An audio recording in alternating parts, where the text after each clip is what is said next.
J'ai choisi de vous montrer aujourd'hui la cuisson de la côte de veau en papillote avec des petits légumes du jardin et j'accompagnerai cette recette d'une embeurrée de choux chinois.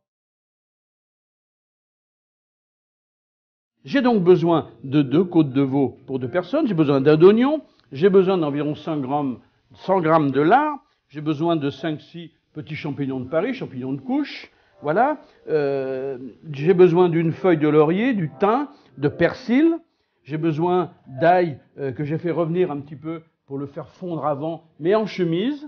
J'ai besoin de petits navets que j'ai épluchés, que j'ai coupés en deux, un petit peu de carottes que j'ai mondées, que j'ai épépinées, épluchées, et maintenant, eh bien, je l'ai découpé en petits dés. Un oignon idéal, je vous le conseille, l'oignon jaune du Poitou qui est beaucoup plus sucré et bien meilleur, si vous en trouvez. Je vais donc mettre dans mon sautoir qui est ici quelques gouttes d'huile d'olive, environ 2 cuillères à café.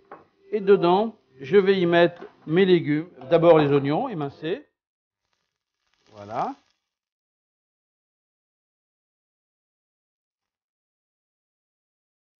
Mon poireau, mon bébé poireau,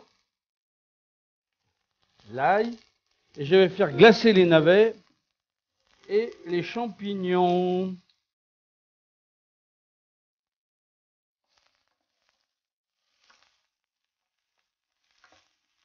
Alors les lardons, si jamais on les veut les dégraisser un petit peu, on peut les faire blanchir.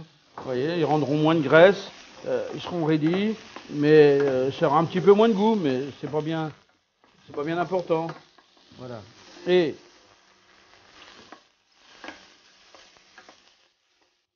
je vais saler et poivrer légèrement. Voilà. Le poivre. Voilà. Et ça, voilà, je le mets. Voilà, donc j'ai réservé mes petits légumes dans une assiette, au chaud.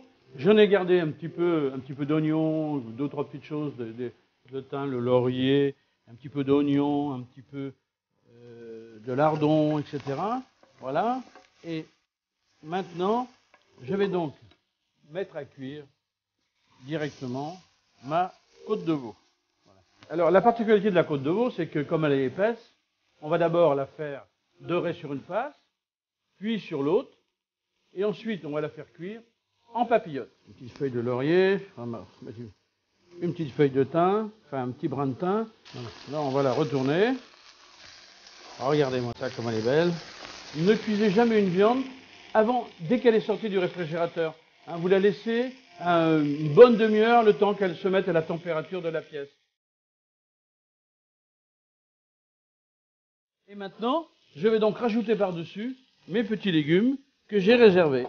Ne dépassez jamais 180 degrés, croyez-moi, la viande sera bien meilleure. Ensuite, on va les laisser se reposer un petit peu, et au moment du service, on la remettra à chauffer pendant 3 ou 4 minutes, le temps que tout ça remonte en température. J'ai donc là un papier que vous connaissez bien, qui est du papier aluminium. Je vais donc en couper une large bande. Je vais prendre ma côte de veau qui a bien doré de chaque côté, et je vais la poser au milieu. Je vais maintenant pouvoir la saler, bien comme il faut, et la poivrer. Voilà. Je vais la faire délicatement de l'autre côté, un petit peu de poivre également.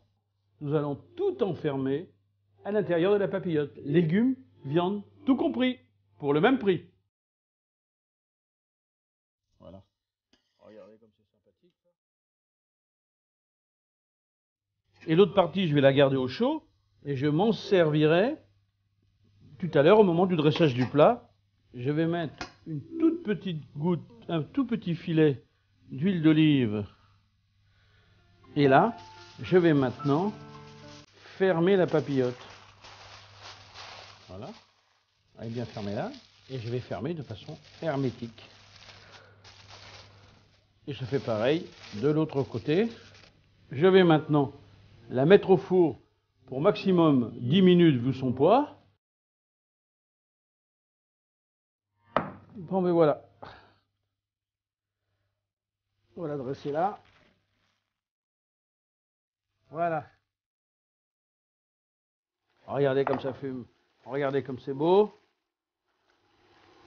Mais maintenant, on va faire glisser la côte. Regardez, regardez. Je pique le brin de thym dans le milieu de la viande. Regardez. Clac. Là.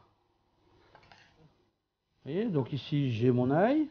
Là aussi, j'ai mes gousses. Mon thym. Et puis mon poireau. Un petit embeurré. Mes champignons. Tout y est.